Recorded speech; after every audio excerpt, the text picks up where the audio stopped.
Quiz number 12 दोस्तों। शुरू करने से पहले चैनल को लाजमी सब्सक्राइब कर लें। मैं तो उनसे भी ज्यादा बढ़ चुकी हूँ, ये कहकर मैं और ज्यादा रोने लगी। तो हैदर ने मेरे कंधे पर हाथ रखते हुए तसल्ली देते हुए कहा, माँ प्लीज रो मत। देखो, जो हालात और वाकरात होने थे वो तो हो गए। अब हमें उन सब बातों का आदी होकर आगे बढ़ना चाहिए। दादा की बात ठीक है, ये भी इंसान की अहम जरूरत है। हमने उसके लिए रास्ता तो गलत इख्तियार किया है, लेकिन दूसरी तरह देखा जाए तो ये रास्ता महफूज भी है। हम तीनों बगैर कोई खतरा उठाए एक दूसरे की ये जरूरत पूरी कर सकते हैं। चलो अब अपने आंसू पोंछ लो प्यारी माँ, और बाजार चलते हैं। काफी टाइम हो चुका है। मैंने दुपट्टे से अपनी आंखें पोंछी और बेंच से उठ खड़ी हुई और हम बाजार की तरफ निकल पड़े। मेरी अजीब सी तबीयत हो रही थी। मैंने बड़ी बेदिली से एक दो चीजें ली और सांस की दवाई लेकर हैदर से कहा, चलो घर वापस चलते हैं। हैदर महसूस कर चुका था कि मेरा मूड ठीक नहीं। वो इधर उधर की बातें करके मेरा दिल बहलाने लगा और हम घर वापस आ गए। घर में दाखिल होते ही मेरी नज़र मेरे ससुर पर पड़ी, जो हम दोनों माँ बेटे को देखकर मुस्कुराया और बोला, वाह भाई, आज तो माँ बेटा शॉपिंग करके आ रहे हैं, क्या बात है। मैंने ससुर की बात सुनकर कोई जवाब नहीं दिया और हैदर को अपनी सास की दवाई पकड़ाते हुए कहा कि ये दादी को दे देना। उसके बाद मैं अपने कमरे में आकर दरवाज़ा बंद करके बेड पर लेट गई। कुछ देर लेटी रोती रही और सोचती रही कि ये सब सिलसिला कहाँ तक जा पहुंचा। अब उसका अंजाम क्या होगा।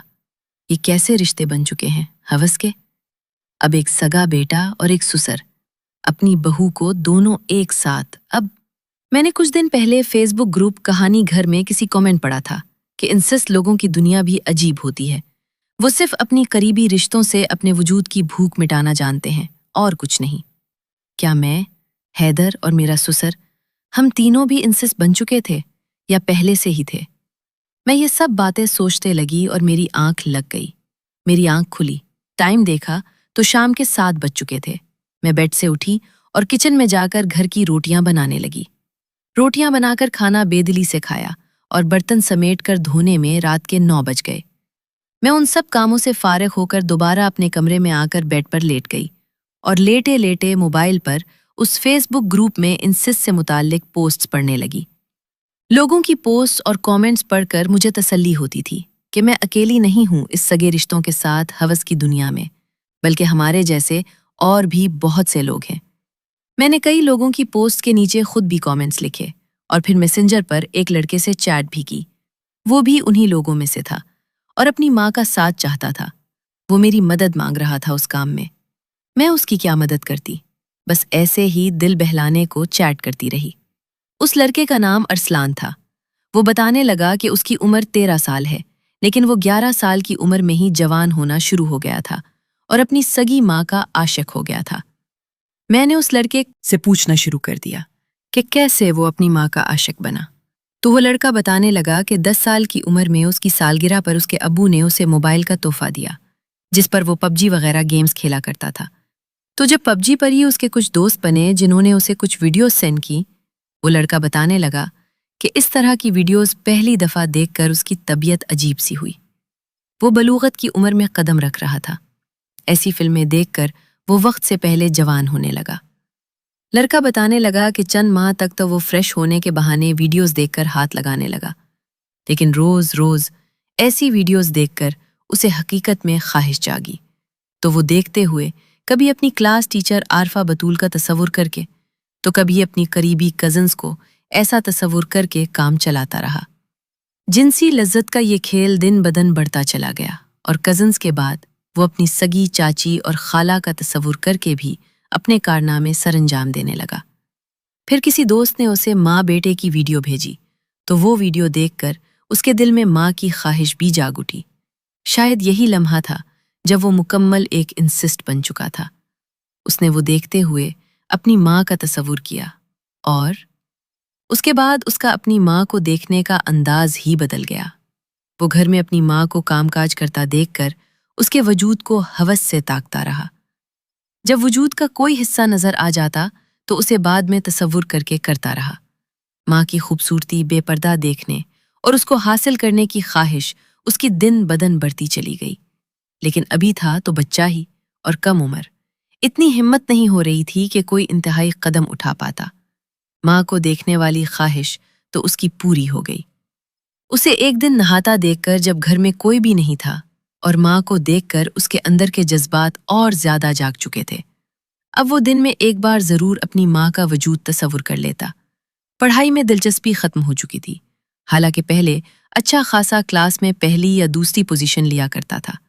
اس کا کچا ذہن ان سب باتوں سے پریشان ہو چکا تھا اور وہ ان سب معاملات میں میری رہنمائی چاہتا تھا۔ میں بھی اسے کوئی جواب دینے ہی والی تھی کہ میرے کمرے کے دروازے پر ہلکی سی دستک ہوئی۔ میں یہ دستک پہچانتی تھی، یہ میرا سسر تھا۔ میں نے موبائل آف کر کے تپائی کی دراز میں رکھا اور اٹھ کر جا کے دروازہ کھولا تو سامنے میرا سسر اور حیدر بیٹا دونوں کھڑے تھے۔ میں دروازہ کھول کر خاموشی سے اندر آ گئی۔ حیدر اور میرا سسر کمرے میں آ گئے۔ میرے سسر نے اندر سے دروازے کی کنڈی لگانا شروع کر دی۔ حیدر اور میرا سسر کمرے میں داخل ہوئے۔ پھر میرے سسر نے مڑ کر کمرے کے دروازے کی کنڈی لگا دی۔ ہوس کے اس کھیل میں اب ہم بہت آگے تک جا چکے تھے، جہاں رشتوں کی کوئی تمیز نہیں رہی تھی۔ میں اور حیدر تھوڑا ہچکچا رہے تھے، لیکن میرا سسر ایک نمبر کا حرامی تھا۔ وہ آگے بڑھا۔ مجھے بہت شرم آ رہی تھی۔ میں خود میں سمیٹنے لگی۔ میں نے کن اکھیوں سے حیدر کی طرف دیکھا تو وہ بڑے انہماک سے ہمیں ہی دیکھ رہا تھا اور اس کی آنکھوں میں بھی ہوس چمک رہی تھی۔ میرے سسر نے آہستہ سی آواز میں مجھے اور حیدر کو بیڈ پر چلنے کا کہا۔ وہ بڑے طریقے سے حیدر کو سمجھا رہا تھا، بالکل جیسے 3 لوگ کر سکتے ہیں۔ حیدر، ایسا کرو، تم آگے اور میں۔ حیدر ابھی اٹھنے ہی لگا تھا کہ میں فوراً بولی، نہیں ابو، حیدر کو ادھر نہیں۔ حیدر بے شک پیچھے سہی، لیکن آگے نہیں۔ پلیز ماں بیٹے کی اس شرم کو قائم رہنے دے۔ یہ بات کر کے میں نے حیدر کی طرف دیکھا تو اس کی آنکھوں میں شکایت جھلک رہی تھی۔ میرے سسر نے میری بات سن کر شیطانی مسکراہٹ دی، پھر کہنے لگا، چل ٹھیک ہے شہناز، جیسے تیری مرضی۔ کچھ دیر بعد میں فریش ہونے چلی گئی اور جب واپس کمرے میں داخل ہوئی تو دیکھا میرا سسر جا چکا تھا۔ حیدر بھی ہولیا درست کر چکا تھا۔ مجھے بہت شرم آ رہی تھی۔ میں نے نظریں نیچی جھکا لی۔ حیدر نے ایک دم سے میرا ہاتھ پکڑ لیا اور بولا، ماں، قسم سے بہت سکون دیا ہے تم نے۔ تم لذت سے بھرپور ایک حسین عورت ہو، ہر مرد تمہاری خواہش رکھے گا۔ حیدر کی یہ باتیں سن کر شرم سے میرے گال سرخ ہو گئے۔ میں نے بات کو بدلتے ہوئے کہا، حیدر میں تھک گئی ہوں، بس اب تم جاؤ، مجھے سونے دو اور خود بھی آرام کرو۔ اچھا امی، ٹھیک ہے، شب خیر، کہتے ہوئے کمرے سے باہر نکل گیا۔ نیند کا تو بہانہ تھا۔ حیدر کے سامنے مجھے بہت زیادہ شرم محسوس ہو رہی تھی، اس لیے میں نے اسے ٹالا تھا۔ حیدر کے جانے کے بعد میں کمرے کا دروازہ لاک کر کے اپنے بیڈ پر آ کر لیٹ گئی۔ حیدر اور سسر کی کارروائیوں سے میں ابھی تک سنبھل نہ سکی تھی، جس کی وجہ سے مجھے نیند کا آنا مشکل تھا۔ میں نے وقت گزاری اور دل بہلانے کے لیے اپنا موبائل تپائی کی دراز سے نکالا اور آن کر کے فیس بک کھول لیا۔ میسنجر پر مجھے اس چھوٹے بچے ارسلان کے ڈھیر سارے میسج آئے ہوئے تھے۔ ارسلان، وہی 13 سالہ بچہ جس سے میری فیس بک میں ایک ماں بیٹے کی پوسٹ پر کمنٹس میں چیٹ ہوئی تھی۔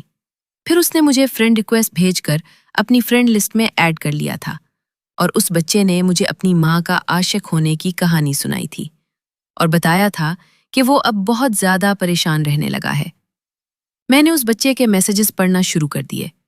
اس نے اپنی ماں کے بارے میں ہی مجھے میسیجز کیے تھے کہ میڈم، آج میں نے اپنی ماں کو فرش دھوتے ہوئے دیکھا اور یہ ہوش ربا نظارہ دیکھ کر میں بہت زیادہ جذباتی ہو گیا اور فریش ہونے کے بہانے باتھ روم چلا گیا۔ وہاں جا کر میں نے دیکھا میری ماں کا پنک رنگ کلر کا بریزا ہینگر پر لٹکا ہوا ہے۔ میں نے ہینگر سے اتار کر سونگھا اور اس کے بعد میں نے اس پر 2 دفعہ۔ دوستوں، مزید دیکھیں قسط نمبر 13 میں، اور اس کے لیے ہمارے چینل کو لازمی سبسکرائب کر لیں اور ساتھ بیل آئیکن کو بھی دبا دیں۔ دوستوں، کسی بھی قسم کی کہانیاں، پھر یہ کہانی کٹنگ کے بغیر گھر کی یا باہر کی مکمل کہانیاں خریدنے کے لیے اس نمبر پر واٹس ایپ پر رابطہ کریں۔ ہمارے پاس لا تعداد ہر طرح کی کہانیاں، ناولز موجود ہے۔ آپ کو بہت سی سٹوریز بہت اچھے ریٹ میں مل جائیں گی۔